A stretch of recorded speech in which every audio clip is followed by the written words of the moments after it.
I'm Detective Sgt. Bowdle with the Jenks Police Department. I want to thank you all for being here today to discuss a horrific event that occurred in our city this past weekend.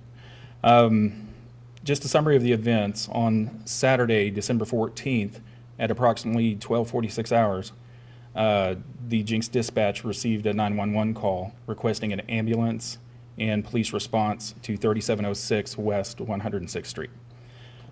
Jenks officers were the first ones on scene, and once there, they discovered there had been a triple shooting. At the scene, we had 2 juvenile victims who had been shot, and the alleged suspect had shot himself. Officers had immediately called for fire and IMSA to respond to the scene, and they attempted to treat the victims who were at the scene. One 8-year-old juvenile victim succumbed to his injuries while at the scene. The alleged shooter was transported to St. Francis along with the other juvenile. Both of those individuals died at the hospital. How old was the second one? The second child? The one that was transported to the hospital was 10 years old. So can you start by telling me, it sounds like other family in the house called 911? That's correct. There were multiple family members in the house. Okay. So it was other family? Yes, other family members were in the house at the time. Okay. I wanted to ask, you kind of talked about this before. You've been here for a while, just how rare something like this is. Something like this rarely happens in the city of Jenks. In my 18 years here, we've only had a few occasions where we've actually had homicides, and nothing quite to this extent. Can you talk about how this is affecting the community?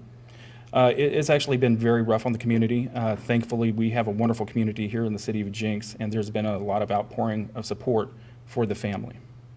And what are you guys doing right now? Right now, since our shooter is deceased, we're currently trying to figure out a motive behind why he did what he did to the children.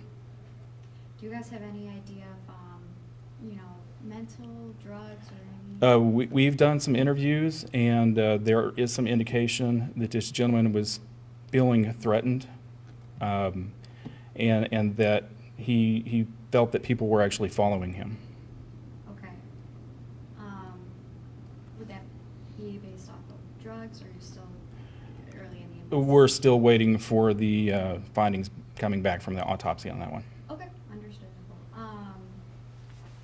I'm sure this has affected the department a lot. It has, yes. Multiple officers from the police department, as well as fire personnel, had to respond to a very disturbing scene. Was there any past criminal issues with this? We haven't found any contact with law enforcement with the shooter.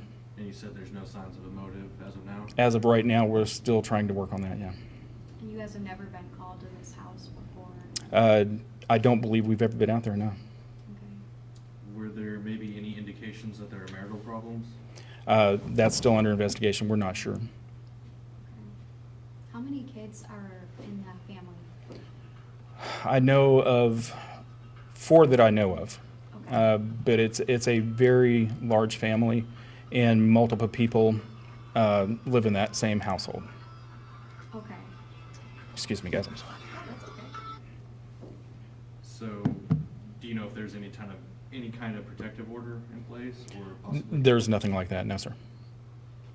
Last thing I have is, where are the kids now? The other 2 children, the 2 surviving children, are still with the family. Are they still in the home, or? I think they were not. They were actually with other community members. Okay, that's Was the good. father employed? I'm sorry? Was the father employed? The father was employed, yes, sir. Do you know where you're at? Yes, he was actually employed at the Whirlpool manufacturing plant in Tulsa. Okay. So forgive me if you already said this, but who called 911? It was the brother of the shooter who made the initial phone call to Jenks Dispatch.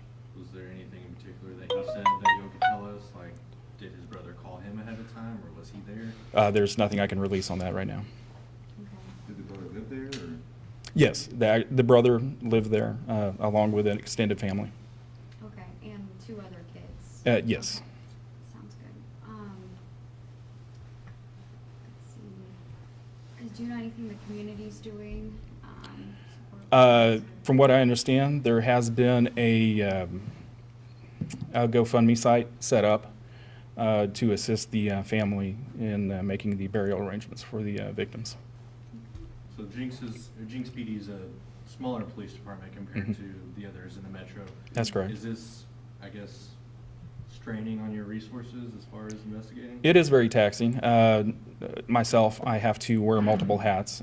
Currently, I'm the PIO and the investigator, one of the investigators on this scene, along with other regular duties that I have to perform. So yes, it can be very stretching of our resources.